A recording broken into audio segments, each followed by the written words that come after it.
أحسن الله إليكم صاحب الفضيلة. هذا السائل يقول: ما هي أهم الكتب الفقهية في المذهب الحنبلي؟ وما هو الفرق بين كتابي المقنع والإقناع؟ وهل حفظ أهم الكتب الفقهية في المذهب الحنبلي؟ نعم.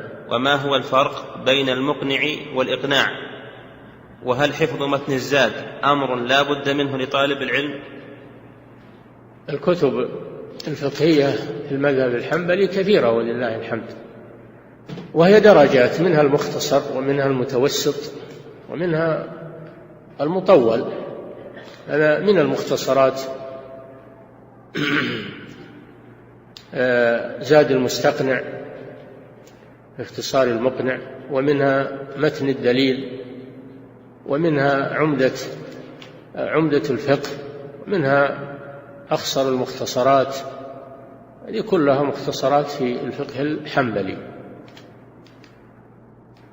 وأما الإقناع فهو من تأليف موسى الحجاوي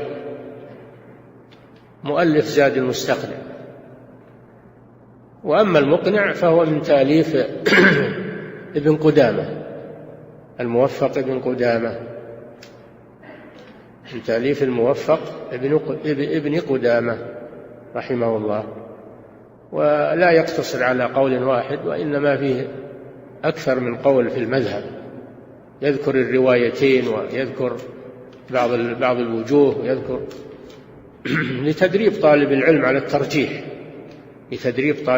على الترجيح، ومعرفة الأقوال وترجيح الراجح منها. وأما الإقناع فهو متن يقتصر على قول واحد، ما هو مثل المقنع، أو المقنع أوسع منه وهو جيد. الإقناع كتاب جيد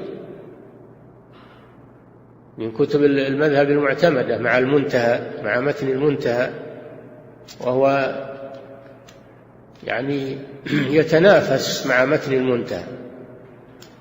ولهذا تجدون دائما التعبير عن قال في المنتهى، قال في الإقناع، قال في الإقناع والمنتهى، الكتابان يتنافسان.